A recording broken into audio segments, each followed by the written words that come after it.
નમસ્કાર દર્શક મિત્રો, જિંદગી કેફેની વિશેષ ચર્ચામાં હું નિકેતા શુક્લા આપનું હાર્દિક સ્વાગત કરું છું. દોસ્તો, ડિજિટલ અને સોશિયલ મીડિયા પહેલાંના સમયમાં બાળકો પુસ્તકોમાંથી શીખતા, રોજબરોજના અનુભવો, માતા પિતાની પ્રવૃત્તિઓ, વાતોમાંથી પોતાના અનુભવ, તર્ક વિકસાવી જીવન જીવવાની શૈલી શીખતા. તેમનામાં સંસ્કારોનું સિંચન થતું. પરંતુ આજના સમયની વાત કરીએ તો નાના બાળકથી લઈ ટીનેજ અને યુવાઓ સ્ક્રીનમાંથી શીખે છે. તેમને સમગ્ર વિશ્વનું જ્ઞાન માત્ર એક ક્લિક પર મળી જાય છે. ત્યારે તેમની આ ડિજિટલ સફરમાં પ્રશ્ન એ છે કે એક સ્માર્ટ વાલી તરીકે આપણે બાળક પ્રત્યે શું ભૂમિકા હોવી જોઈએ? તેમને ક્યારે સાથ આપવો, ક્યારે અને ક્યાં રોકવા?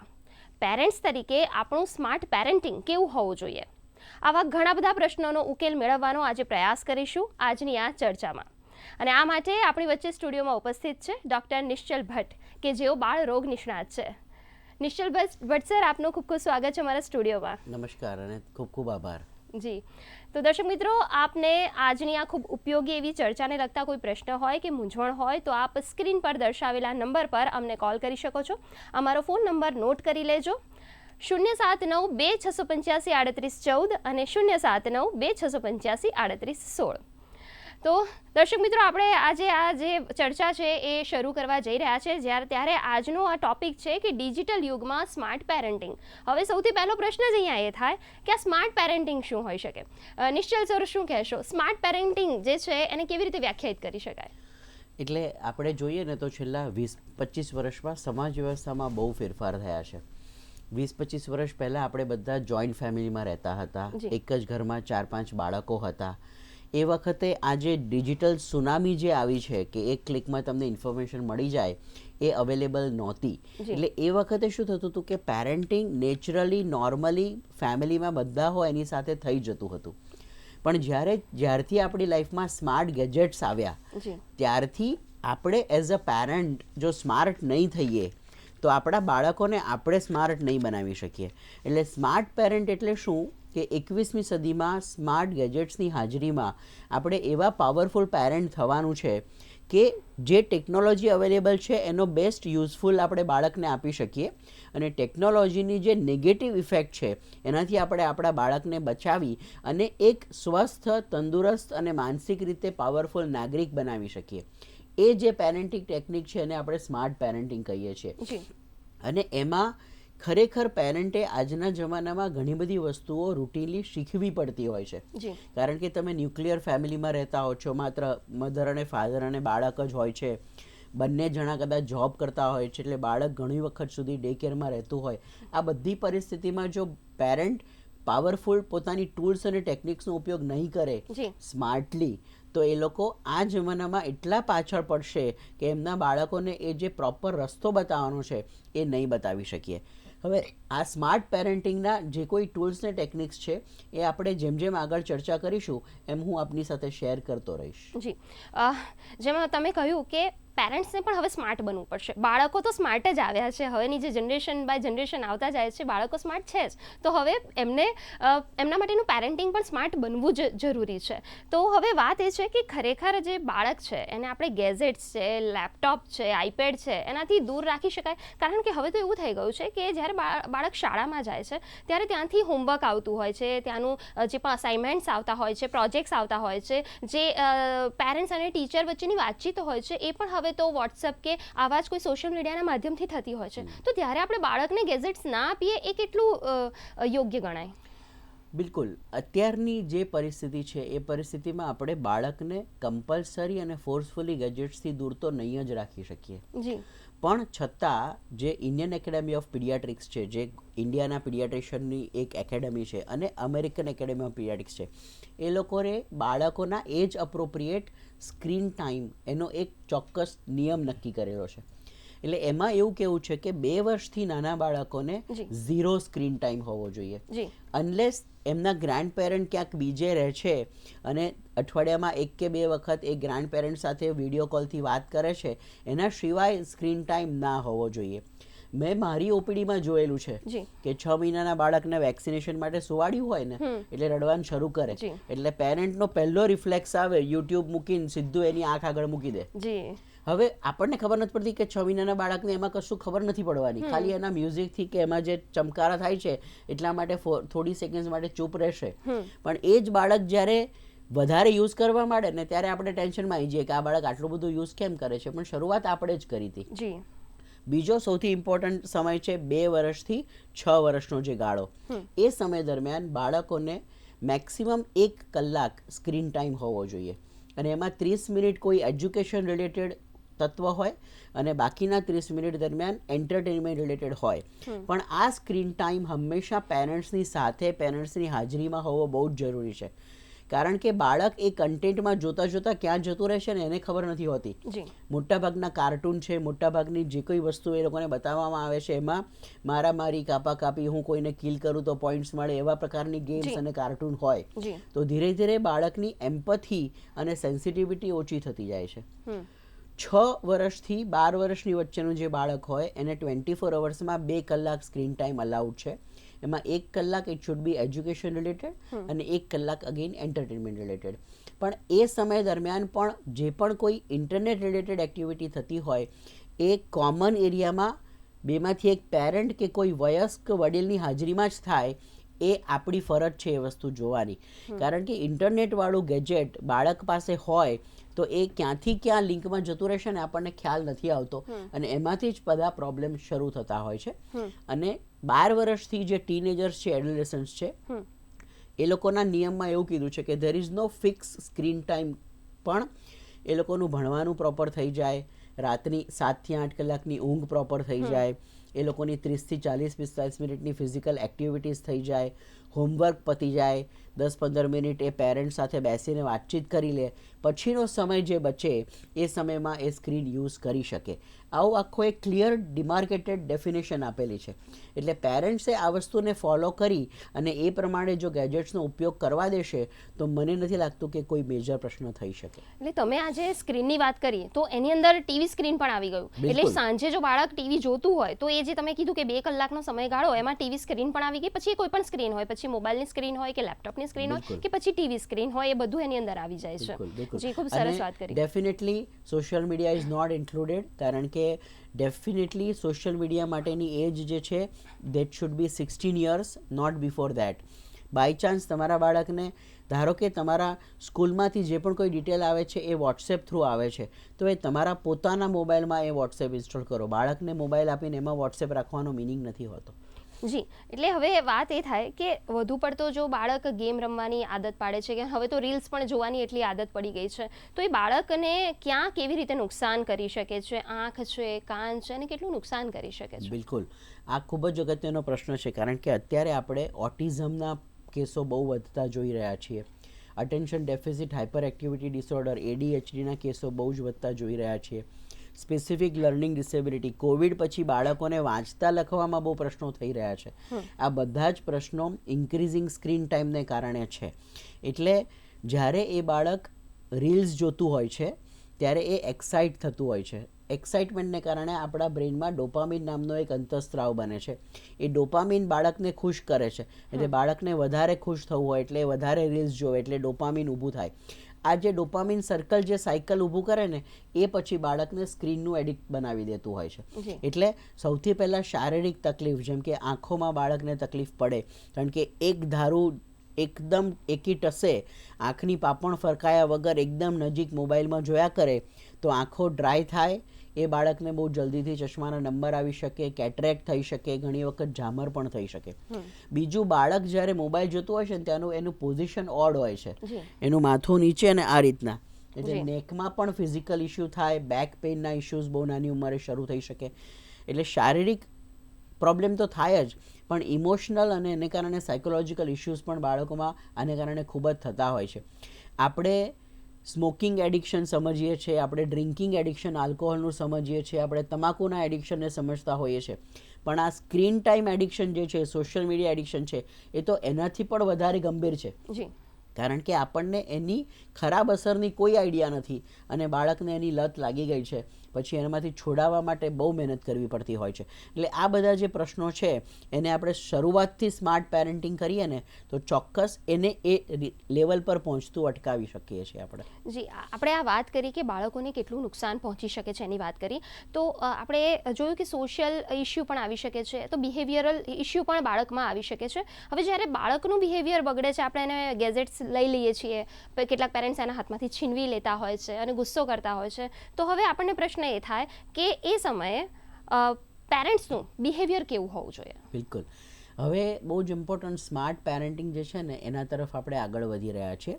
સૌથી પહેલાં તો મેં તમને જે કીધું એ પ્રમાણે ઘણી વખત આપણે જ બાળકને એ મોબાઈલ ફોન કે સોશિયલ મીડિયાની ટેવ પાડવાની શરૂઆત કરતા હોઈએ છીએ. સિમ્પલ એક્ઝામ્પલ આપું, આપણું 2.5 વર્ષનું બાળક જમતું નથી, આપણને એમ થાય કે એ જમતું નથી, મારે જમાડવું તો પડે જ ને, એટલે આપણે સામે સ્ક્રીન પર કંઈક યુટ્યુબ વિડીયો ચાલુ કરી દઈએ, એટલે બાળકનું ધ્યાન 100% પેલામાં જતું રહે ને આપણે એને જમાડી દઈએ.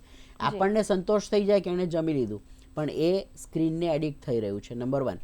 નંબર 2, ઘણી વખત આપણે સોશિયલ ફંક્શનમાં બાળકોને લઈને બહાર જતા હોઈએ, આપણને ખબર છે કે આપણને એ સમય દરમિયાન શું કરવાનું છે, કારણ કે બહુ બધા સોશિયલ લોકો આપણને મળતા હોય, આપણો ટાઈમ પસાર થઈ જશે, પણ બાળક બોર થવાનું ચાલુ કરે ને એટલે તમારી પાસે ફોન વાગવાની શરૂઆત કરે, મમ્મી ફોન આપ, મમ્મી ફોન આપ, પપ્પા ફોન આપો. મોટા ભાગે એવું થતું હોય છે કે 5-7 વખત ના પાડ્યા પછી આપણે ગિવ ઇન કરીને મોબાઈલ આપી દેતા હોઈએ છીએ. એટલે બાળકને ખબર પડી ગઈ કે મમ્મી કે પપ્પાની ટોલરન્સ 5 વખત હું માંગીશ એટલે 6મી વખતે મને મળી જશે. પણ હવે ધારો કે એ બાળકને લઈને આપણે કોઈ સોશિયલ ફંક્શનમાં બહાર જઈ રહ્યા છીએ, આપણને ખબર છે કે બાળક બોર થશે, તો એ ત્યાં શું કરી શકે એની તૈયારી ઘરેથી કરી હોય, જેમ કે કોઈ બુક સાથે લઈને નીકળ્યા હોઈએ, કોઈ પઝલ સાથે લઈને નીકળ્યા હોઈએ, એની બોર્ડ ગેમ સાથે લઈને નીકળ્યા હોઈએ, ત્યાં સોશિયલમાં એની ઉંમરના બીજા બાળકો આવવાના છે તો એ લોકોની સાથે મળીને શું રમી શકે એની પહેલેથી વ્યવસ્થા કરેલી હોય તો આપણે મોબાઈલ આપવો જ ના પડે, બાળક મોબાઈલ માગે જ નહીં તો એની લત ના લાગે. જમાડતી વખતે પણ હું તો બહુ સ્ટ્રિક્ટલી કહીશ કે ફેમિલીના મેમ્બર કોઈએ પણ સ્ક્રીનની સામે ના જમવું જોઈએ, બિકોઝ સ્ક્રીન સામે જમતા જમતા આપણે કેટલું શું ને કેવી રીતે જમીએ છીએ એનો કોઈ ધ્યાન જ નથી હોતું. એને કારણે બાળકને સંતોષ નથી થતો, આપણને સંતોષ નથી થતો અને આપણી બી તબિયત ઘણી વખત બગડે. એટલે શાંતિથી વાતો કરતાં કરતાં કે વાર્તા કહેતા કહેતા બાળકને જમાડીએ. અને મોટાભાગે પ્રશ્ન કેમ થાય છે, બાળકને પોતે જમવું એ ખબર જ નથી હોતી, આપણે એને ભૂખ્યું નથી રહેવા દેતા એટલે એને જમવામાં મજા નથી આવતી, એટલે તમારે સ્ક્રીન આપવો પડે છે. એટલે શરૂઆતથી ધ્યાન રાખીએ તો વાંધો ના આવે. પરંતુ હવે ધારો કે તમારા બાળકને એક ફોનની લત લાગી છે, તો અચાનક ઝૂંટવી લેવાથી તો ઘરમાં વાતાવરણ તંગ જ થશે અને એ બાળક ઘણી વખત ના ભરવાના પગલાં ભરી લેતું હોય છે. એટલે તમને એવું લાગતું હોય કે તમે જાતે હેન્ડલ નથી કરી શકતા એમ, તો ધેર આર પ્લેસીસ કે જ્યાં તમે એ લોકોને ડી એડિક્શન માટે લઈ જઈ શકો એ મોબાઈલના. ઉપરાંત બાળકની સાથે વાતચીત કરવી વધારે અગત્યની છે કે મોબાઈલ બાળકના માટે અમુકથી વધારે કેમ અગત્યનો સારો નથી, કારણ કે એ જે ટાઈમ છે એ એન્ટરટેનમેન્ટ ટાઈમ છે જેમાં એનો માનસિક કે શારીરિક વિકાસ નથી થઈ રહ્યો. એટલે એને બદલે બાળકને ધીરે ધીરે એના કલાકો ઓછા કરવાના, એની સામે એવું કોઈ ફિઝિકલ એક્ટિવિટી, સ્પોર્ટ્સ છે કે ગેમ્સ છે એને ઇન્ટ્રોડ્યુસ કરવાનું, એના ફ્રેન્ડ્સને ઘરે બોલાવીને બધા સાથે રમે એવું કંઈક કરી શકીએ. બુક્સ વાંચવાની આપણે ટેવ પાડીએ તો આપણને જોઈને બાળક પણ ટેવ પાડે. પણ સૌથી અગત્યની વસ્તુ છે રોલ મોડલ. હું દિવસમાં ઘરમાં 6 કલાક મોબાઈલ વાપરતો હોઈશ ને તો હું બાળકને કહીશ તો એને અસર નહીં થાય. એટલે ઘરમાં બાળકની હાજરીમાં મારે મારા મોબાઈલ યુઝને ઓછો કરવો પડશે, મારો સ્ક્રીન ટાઈમ ઓછો કરવો પડશે. મારો સ્ક્રીન ટાઈમ કોમન એરિયામાં થાય એ હું એસ્ટાબ્લિશ કરીશ ને તો એ જોઈને બાળક પણ આ શીખશે. એટલે ઇફેક્ટિવ લિસનિંગ, કમ્યુનિકેશન, તમે લવ સાથે લિમિટ લઈને લેટિટ્યૂડ આપો અને એ બાળકની સાથે રોલ મોડલ બનીને જો એ કામ કરશો ને તો ધીરે ધીરે એ બાળક એમાંથી બહાર આવી અને આપણી સાથે જે ઘરમાં એક મિલ સાથે બેસીને બધા જમતા હશે ને અને જમતી વખતે માત્ર વાતચીત થતી હશે ને એ ઘરમાં આ બધા પ્રશ્નો બહુ જ ઓછા હશે. એટલે એ બધી જ વસ્તુઓ પેરેન્ટે પોતાના સમય કાઢીને ક્રિએટ કરવાની જરૂરિયાત તો ખરી જ. એટલે કે ખાલી પેરેન્ટ્સ નહીં પણ ઘરમાં રહેતા દરેક સદસ્ય દરેક મેમ્બરે આ વસ્તુ યાદ રાખવાની શીખવાની જરૂર છે કે આપણે એની સામે આપણે પણ મોબાઈલનો આપણો જે ટાઈમ છે સ્ક્રીન ટાઈમ છે ઓછો કરી દઈએ તો આપોઆપ એનામાં પણ એ સુધારો આવશે જ આવશે. ખૂબ સરસ આપ ચર્ચા ચાલી રહી છે અને ખૂબ સરસ તમે ટિપ્સ પણ આપી રહ્યા છો. હવે વાત એ કરવી છે કે આપણે અત્યાર સુધી જે વાત કરીએ નાના બાળકો કે 10 કે 12 વર્ષના બાળકો સુધીની વાત કરીએ, હવે જો આગળ વધીએ તો ટીનેજ બાળકોની વાત કરીએ તો એ લોકોના જે ગેમ્સ રમતા હોય છે એમાં ઓનલાઈન જોખમો પણ ઘણા બધા રહેલા હોય છે. કેટલીક સોશિયલ મીડિયાની કેટલીક ગેમ્સ એવી હોય છે કે જે પેરેન્ટ્સ વિશેની માહિતી પૂછતી હોય છે કે તારા ઘરમાં પેરેન્ટ્સ શું કરે છે, શું કામ કરે છે, ક્યાં જાય છે, એ બધી માહિતી એની અંદર પૂછવામાં આવતી હોય છે. તો આવા સમયે બાળકને કેવી રીતે શીખવવું જોઈએ અને કેવી રીતે એને અવેર કરવું જોઈએ?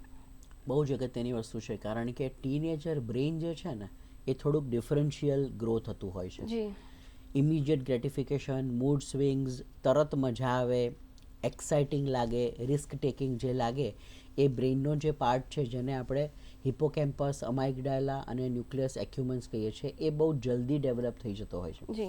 એટલે 12 વર્ષ પછી એ બાળકના મૂડ સ્વિંગ્સ થવા, એને કોઈક રિસ્ક લેવાની મજા આવે, ધારો કે 2 વ્હીલર મળ્યું છે તો એને ફાસ્ટ ચલાવવાની મજા આવે, પરંતુ મારા આ એક્શનથી શું રિઝલ્ટ આવશે, જે જજમેન્ટ સેન્ટર આપણે કહીએ, જે એક્ઝિક્યુટિવ સેન્ટર ઓફ બ્રેઇન કહીએ, પ્રીફ્રન્ટલ કોર્ટેક્સ, એ લગભગ 18 થી 25 વર્ષની વચ્ચે ડેવલપ થાય છે.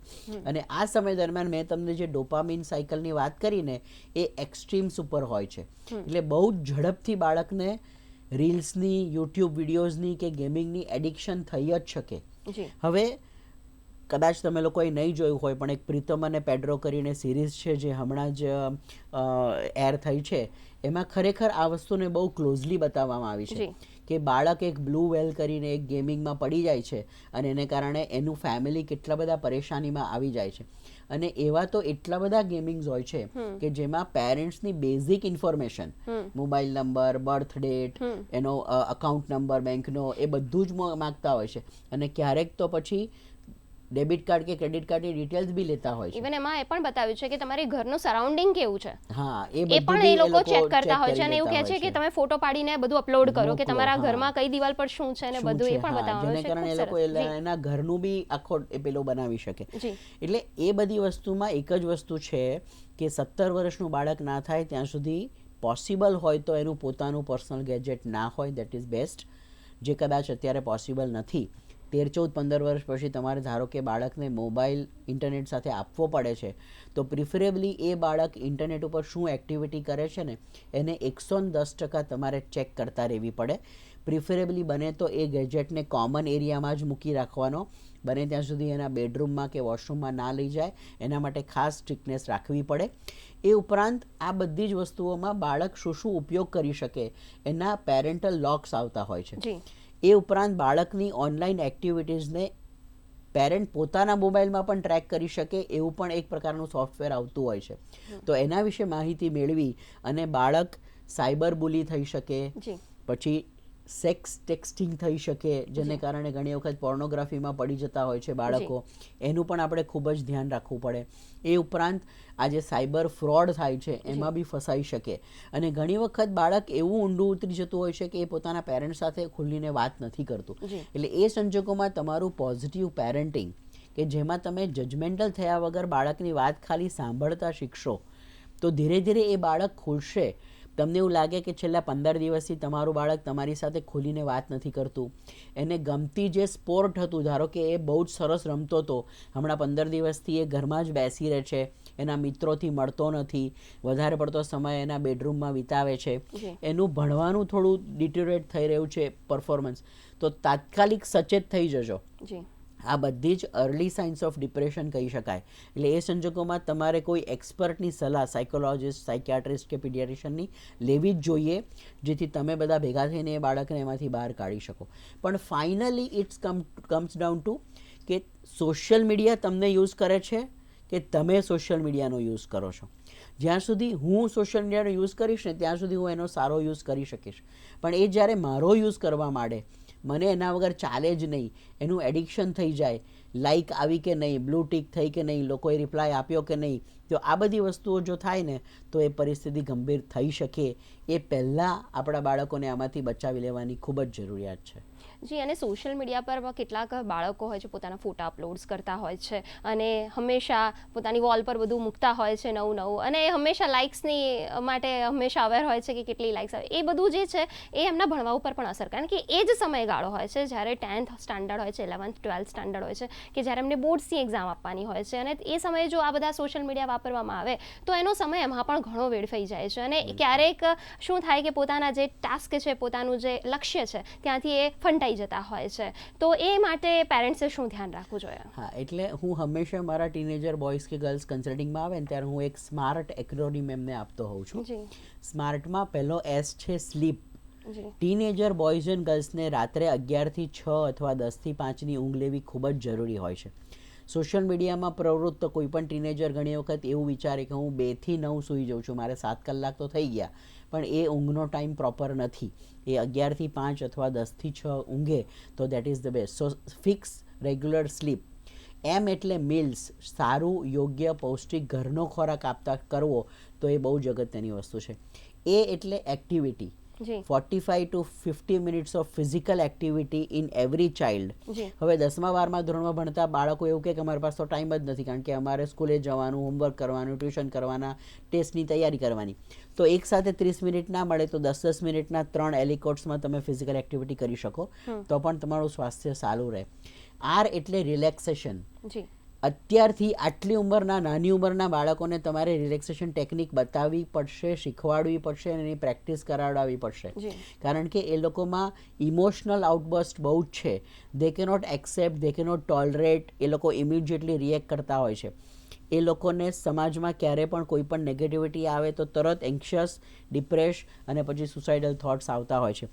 પણ એ લોકો જો આ રિલેક્સેશન ટેકનિક્સ જેમ કે બ્રીધિંગ એક્સરસાઇઝ છે, રૂટીન પ્રાણાયામ છે, મેડિટેશન છે, વિઝ્યુલાઇઝેશન છે, એ બધું જો અત્યારથી શીખશે, એમનું અત્યારે એ શીખવું એટલા માટે જરૂરી છે કે જ્યારે આજથી ધારો કે 40-50 વર્ષ પહેલાંનો સમય યાદ કરીએ ને તો સમાજ દર 20 વર્ષે બદલાતો હતો.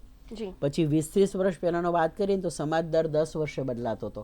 પછી 10 વર્ષ પહેલાંનું કરીએ ને તો સમાજ દર 5 વર્ષે બદલાતો હતો. હવે દર વર્ષે સમાજ બદલાય છે. હવે એની સામે એ લોકો જો ઇમોશનલી કોપઅપ નહીં કરી શકે બીકોઝ ઓફ રિલેક્સેશન ટેકનિક નહીં આવડતી હોય તો they will not be able to be successful in their life. ખુશ નહીં રહી શકે. એટલે SMAR અને T એટલે આ બધી જ વસ્તુમાં જે ટ્રિગર કરતું હોય, સોશિયલ મીડિયા એક્સપોઝર છે કે પછી ફાસ્ટ ફૂડ છે કે પછી રિયલ ફ્રેન્ડ્સને બદલે વર્ચ્યુઅલ ફ્રેન્ડ્સની સાથે એ લોકો ફ્રેન્ડશિપ કરવા માંડે અને પછી લાઇક્સ અને ડિસલાઇક્સમાં પડી જાય, એ બધા ટ્રિગરને આપણે અવોઇડ કરવું પડશે. તો આ સ્માર્ટને આપણા બાળકોની લાઈફમાં લાવીએ તો આપણે પેરેન્ટ પણ સ્માર્ટ થઈએ, બાળકો પણ સ્માર્ટ થાય અને સ્માર્ટ ગેજેટના જમાનામાં આપણે આપણા બાળકોને બહુ પાવરફુલ બનીને બહાર લાવી શકીએ. સર, અત્યારના સ્માર્ટના જમાનામાં તમે જે આ સ્માર્ટ ટેકનિક આપી છે એ ખરેખર બહુ સ્માર્ટ છે. પણ આપણે એક કોલર અહીંયા જોડાઈ ગયા છે, તેમની સાથે વાત કરીશું. આનંદભાઈ જોડાયા છે મહેસાણાથી. જી આનંદભાઈ, આપનો પ્રશ્ન જણાવો.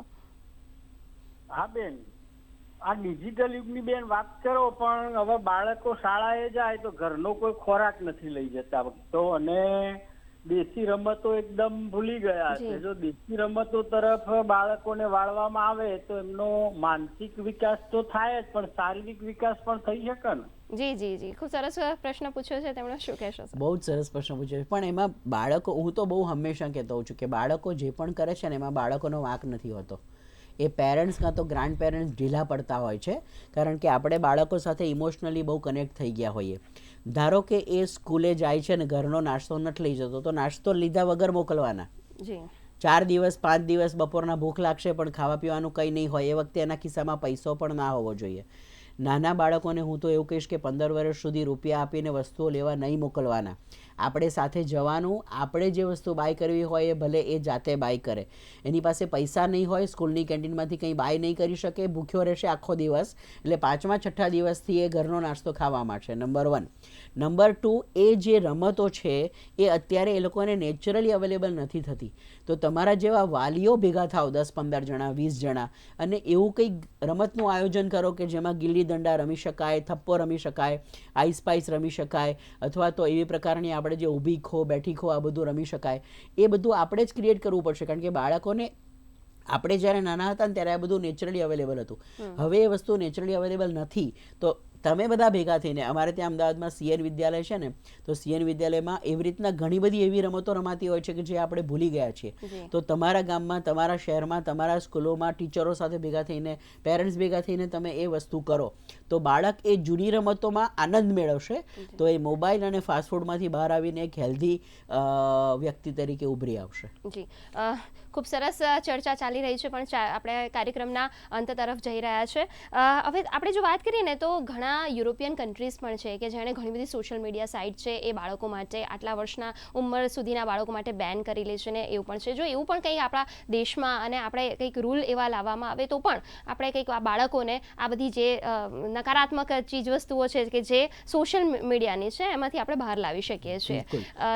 જી, આપ કાર્યક્રમના અંતમાં શું સંદેશ આપવા માંગો? હા, એટલે હું તમને એ જ કહી રહ્યો છું કે યુરોપિયન કન્ટ્રીઝને ખ્યાલ આવી ગયો છે કે આ સ્ક્રીન ટાઈમ, સોશિયલ મીડિયાને કારણે આપણું જે યુવા ધન છે, જેને આપણે એડોલેસન્ટ કહીએ, યંગ એડલ્ટ કહીએ કે બચ્ચાઓ કહીએ, એને આપણે નેગેટિવ, નકારાત્મક તરફ આગળ વધારી રહ્યા છે. તો એ લોકોએ 16 વર્ષથી નાની ઉંમરો માટે આ સોશિયલ મીડિયાને બેન કર્યું છે. તમે નહીં માની શકો, પણ જે ટેક દિગ્ગજો, જે લોકોએ આ સ્માર્ટફોન બનાવ્યા છે, સ્ટીવ જોબ્સ છે, પછી જે સ્નેપચેટના CEO છે, પછી ગૂગલના સુંદર પિચાઈએ છે, એ લોકોએ એમના બાળકોને સ્માર્ટફોન આપ્યા જ નથી. એ લોકો એવી સ્કૂલોમાં બાળકોને ભણાવે છે કે જ્યાં ફોનની જરૂર નથી પડતી. એ લોકો બાળકોને કાદવમાં રમતા શીખવાડે છે, પાંદડાથી રમતા શીખવાડે છે, ગ્રુપમાં રમતા શીખવાડે છે. એ લોકોને અમુક ઉંમર સુધી, કારણ કે એમને ખબર છે કે આની શું નેગેટિવ ઇફેક્ટ છે. એટલે આપણે પણ આપણા જાત સાથે થોડું સ્ટ્રિક્ટ થવાનું છે. બાળકો સાથે પ્રેમથી સ્ટ્રિક્ટ થતાં શીખવાનું છે કે બાળકો સોશિયલ મીડિયાનો યુઝ કરે છે કે સોશિયલ મીડિયા બાળકોનો યુઝ કરે છે. જો આપણે આપણી જાત ઉપર કંટ્રોલ કરીશું, આપણે એ બાળકોને પ્રેમથી સમજાવીને એમાંથી દૂર રાખીશું, તો ચોક્કસ તમે આ સ્માર્ટ જે મેં કીધું ને એને ફોલો કરજો નેક્સ્ટ 21 ડેઝ માટે. તમારા ઘરમાં ઘણો ફેરફાર થઈ જશે, જેને કારણે બાળકોને એકચ્યુઅલી જે કરવાનું છે કરિયર માટે, એ લોકોના ફિઝિકલ હેલ્થ માટે, એ બધું એ લોકો બહુ સમયસર કરી શકશે. એટલા માટે જ ડિજિટલ યુગને નકારી નહીં શકાય, કારણ કે એ આવી ગયું છે. હવે તો AI આવી રહ્યું છે, પણ એની સામે આપણે સ્માર્ટ પેરેન્ટ બની અને એ ડિજિટલનો પોઝિટિવ ફાયદો બાળકોને આપી અને નેગેટિવથી દૂર રાખી એવા જ પ્રયત્નો આપણે કરવાના છે. જી સર, નિશ્ચલ સર, આપે અમારા જે વ્યુઅર્સ છે એમની સાથે ખૂબ સરસ ઉપયોગી ચર્ચા કરી છે અને ખૂબ સરસ આજે સુંદર ચર્ચા થઈ અને તમે અહીંયા આવ્યા, ઉપસ્થિત રહ્યા તે બદલ આપનો ખૂબ ખૂબ આભાર. ખૂબ ખૂબ આભાર, ધન્યવાદ. દોસ્તો, આજે આ ચર્ચામાં આપણે જાણ્યું કે બાળકોને ગેઝેટ્સ આપવા સરળ છે, પણ ગેઝેટ્સ અને ગાઈડલાઇન્સ આપવું એ ખરેખરી પેરેન્ટિંગ છે. ડિજિટલ યુગની આ નવી પડકારો ભરી પણ રોમાંચક સફરમાં આશા છે આપણે સૌ પેરેન્ટ્સ પોતાના બાળકો પ્રત્યે સકારાત્મક અભિગમ દાખવી તેમને ગેઝેટ્સના સાચા અને ફળદાયી ઉપયોગ તરફ વાળીશું. તો દોસ્તો, તો આ સાથે આજનો કાર્યક્રમ અહીં સમાપ્ત કરીશું. આવા જ નવા વિષય અને વિષય નિષ્ણાત સાથે આવતા સોમવારે ફરીથી ઉપસ્થિત થઈશું આપની સમક્ષ. ત્યાં સુધી અમારી સમગ્ર ટીમને રજા આપશો. ધન્યવાદ.